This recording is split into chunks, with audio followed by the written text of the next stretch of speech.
Hello Spring， 欢迎你再次回到我的频道，跟我一起聊聊我的日本日常生活。正片开始之前，请先记得订阅、开启小铃铛，才能及时收到我的更新消息哦。今天想要来跟大家聊聊的主题是我移居日本之后呢，遇到的6大压力。会想要聊这个主题呢，也是我自己很想要分享这个经验，而另外一个原因呢，也是要谢谢留言给我的网友，非常感谢你给的回馈。他说呢，想要听听我在日本的甘苦谈，因为他也有想要移居日本的一个想法，不过呢，现在还没有一个头绪，因此呢，我就整理了一下我到日本之后遇到的6大压力，来跟你聊聊这些压力带给我的影响是什么。它一定有坏的一面，也有好的一面，而你听了之后，会不会还觉得移居日本是你的选择呢？第一个压力是语言。我一开始来日本，虽然已经考过 N1， 但是还是连便利商店都不敢进去。在课本上学的，跟在生活上用的是完全不一样的东西，更不用说在工作上必须要一直用日文沟通。刚开始日本同事跟我讲的话，我没有办法100%都懂，也很担心我的想法并没有办法100%的传递给对方。而我身边的确有一些朋友，因为他们的专业能力很强，在外资公司上班，所以他们可能不需要使用日文，只要使用英文或是他的母语，就可以在工作上面做沟通。不过即使在工作上不用使用日文，你生活在日本势必须要用日文跟其他的人沟通。而我虽然没有遇过那种发现你是外国人之后就完全不理你或对你不友善的日本人，但也的确有遇过发现你是外国人之后就以一种比较友善的态度减少跟你对话频率的人。我觉得他们没有恶意，只是可能担心双方的语言沟通上比较没有办法那么顺畅。一开始这个日文真的是带给我蛮大的压力，尤其是在工作上跟在台湾真的很不一样。讲难听一点，在开会的时候就是不能放空，必须要很集中的去听别人在说什么，而且自己在输出的时候也必须要去思考之后再说话。而这个压力带给我的是，我有很明显的成长。你想哦，本来在台湾我需要花钱把自己放在补习班，放在讲日文的环境里，而现在呢，我就是身处在讲日文的环境里，不得不说日文，不得不让自己进步，我自己就可以明显感觉到很大的进步。所以日文的这个压力呢，对每个人造成的程度可能不同，不过绝对都会是对每一个来到日本的外国人一个很好的助力，帮助你有效的去提升你的语言能力。第二个我会说是有点心理上的压力，会是对日本的一些梦幻泡泡的破灭。小时候我就很喜欢看一些日剧，对日剧里面的上班族的印象就是非常的谨慎，而且做事很细心，又很尽责。但是自己在日本工作一阵子之后呢，会发现日本人也是人呐，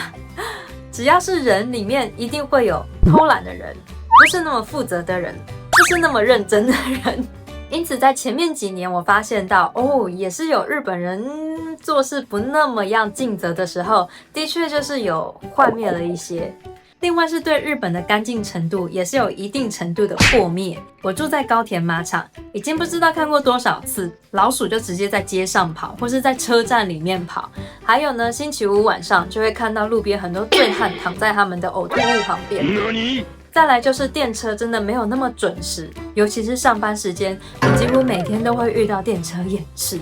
以前对日本我就是觉得非常的美好，很多的幻想，但是这几年下来就是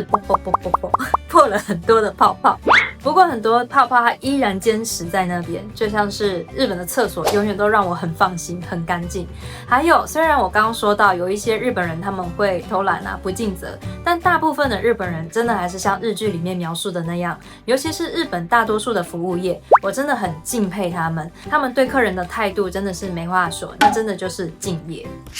第三个压力是天气上的适应。在台湾呢，热的天气的确很多，不过日本的夏天是会比台湾更热的，尤其这几年甚至都会到40度左右。夏天真的就是会完全受不了这样子的热度，完全不想出门。另外是台湾可能比较不熟悉的寒冷，冬天是真的冷啊。在台湾我以为自己已经很耐寒了，没想到来到日本之后才发现自己真的是一个弱鸡。冬天的时候真的会需要开到暖气，使用暖的地垫，还有睡觉的时候需要用到电毛毯，甚至就是冷到完全不想出门。这个也是我来到日本之后花了一阵子才渐渐去适应，应该说心理上适应而已啦，生理上还是会觉得好热又好冷。的一个压力。不过天气上也有好的一面，就是四季分明，尤其是春天真的好美，走到哪里都有好多的花，而且樱花百看不厌。我来了这么多年，还是每年都会期待樱花季，秋天就会期待银杏还有枫叶，而冬天虽然冷，可是冬天路边的灯饰还有圣诞节的氛围，我觉得这个是在台湾比较感受不到的。所以极端的热跟冷虽然适应起来有些压力，但是其他部分都还是有它非常美好的地方。第四个压力是饮食的习惯。我在台湾很常吃路边摊，尤其是卤味啊，还有炸鸡跟珍珠奶茶。可是来到日本是不可能看到这些路边摊的，除非在台湾美食的专卖店，或者是在台湾祭典的时候可以买得到。但是呢，价格都非常贵，所以平常不可能会像在台湾的时候，每天都可以买这些小吃回家当做餐点或是宵夜。新冠肺炎的时候，我就练了一身好本领，做了好多台湾的食物。不过怎么做就是做不出路边摊那么好吃的味道。对台湾美食的想念也是一开始很大的压力之一。而带给我的好处呢，让我的饮食变得比较健康。其实我最近回台湾，我会发现这些路边摊的食物对我来说都有一些油腻。也不是说日本所有食物相对就很清淡，只是因为我习惯了自己煮，不会常常买外面的食物回家，所以煮的就相对清淡一点，健康一点。而另一方面也算好处吧，我就会开始尝试去吃一些以前没吃过的日式料理。原本不敢吃生鱼片的，现在觉得寿司跟生鱼片好好吃，扩大了我对美食的视野，也让我尝了更多好吃的日本美食。第五个是非常现实的压力，就是签证。今天你没有签证，就是没有理由可以在日本继续生活下去。找工作的时候会发现，不是每一个工作都会帮外国人办签证的，所以在找工作上面就会有一定的限制。当然，你也可以是拿到结婚签证来到日本，或是你很优秀，你来到日本才1年或3年，就以高度人才去换到了永住权。不过像我这样子的普通人，不优秀的普通人，